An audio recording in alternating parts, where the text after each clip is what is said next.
Hello everyone, welcome to Scape Bangalore, and in today's episode we will be talking about the African violet. So this was requested by a subscriber, and I must tell you that I will try my best to accommodate most of your requests, but sometimes I may not be able to do so, hence sincere apologies for that in advance. So let's talk about this wonderful indoor flowering plant. Yes, you heard it right. It is an indoor flowering plant and it will bloom if given the right care conditions. This is a native of Africa and is found in the forest grounds of Africa. This belongs to the Apiaceae family. The leaves almost look similar in shape and they have this typical shine to their leaves. The flowers of the Apiaceae are tubular, whereas this one has a very typical flower shape. The flower buds of this plant almost look like the tomato flower buds, but smaller. There are trailing varieties of this plant as well, but the more commonly grown ones are the single crowned African violets like this one.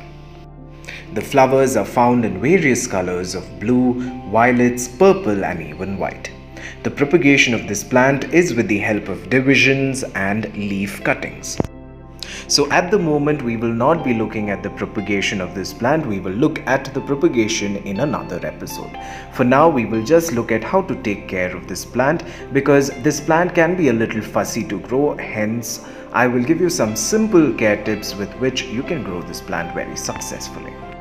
Now let us talk about the most important factor that determines the successful growth of this plant, which is sunlight. So sunlight requirements are as follows. If you are growing your plants indoors, then a southwest exposure would be fine. If you live in an area where you get intense heat, you may want to use some sheer curtains to reduce the intensity. It can be grown outdoors, but keep it in a north-facing zone with indirect sunlight, and it should be away from direct sunlight. Very, very important. During rainy season, give it protection from the rainwater, because otherwise the leaves will rot and die. This plant loves humidity, hence you can create a humid atmosphere around this plant by placing the plant on a pebble tray with water. This would help induce humidity. Misting of leaves must be avoided at any cost. Please keep this plant away from any exposure to chemicals or any gas leakages, because it can instantly kill the plant. So now we will be looking at repotting this plant and the potting mix to be used for this plant. The potting mix must be well draining, because the plant is very susceptible to root rot and will die if the medium is overly wet and doesn't drain well. This is a dwarf plant, so you need not use bigger containers. Smaller containers are ideal for this plant. So here I will be using a terracotta container which is one size bigger than the existing container. One size bigger is nothing but when you place the plant in the new container, it must have at least 1 finger gap between the old and the new container. And as is customary, we always need containers with a good drainage hole at the bottom for drainage, and we will be using a broken tile piece to cover the hole so that the soil does not come out of it. For the potting mix, I will be using 2 parts sand, 1 part soil and 1 part compost. Now mix the potting medium well and take the plant out of its existing container by keeping your finger on top of the plant like this and tilting the container slowly. Remove the plant without disturbing the roots.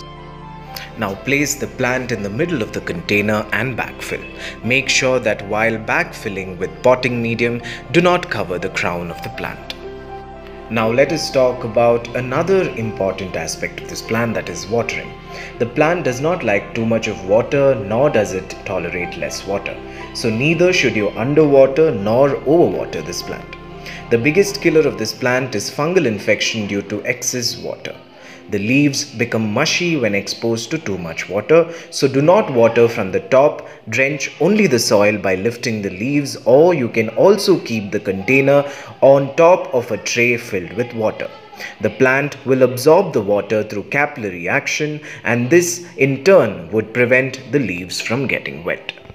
Fertilize this plant once every 2 weeks with a high phosphorus feed. You can just use vermicompost because the plant loves acidic soil, and rich organic matter in the soil is very important for a luscious violet. Now, most of you must have kept their violets indoors and would have noticed that it isn't blooming.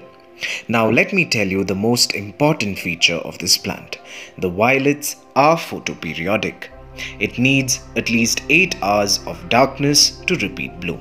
So the next time you keep the violets in a room where there is a lot of artificial light throughout the night, then think twice. But people who keep their violets outdoors need not worry about this, because it would get that natural darkness that would help this plant bloom again and again. In some cultures, this plant symbolizes motherhood, and now you know what to gift your loved one who has just given birth. So now I will be watering this plant, and this will be the only time I will be watering the leaves as well, to remove the sand that has settled on their leaves. But otherwise, please desist from doing this. With this, we have come to the end of yet another episode of Scape Bangalore, and I really hope that you've enjoyed the show and also found this informative at the same time. If you have liked this video, then please do not forget to like, share and subscribe. You can additionally follow me on Instagram and Facebook. The link will be provided below. Until we meet again, a very warm goodbye.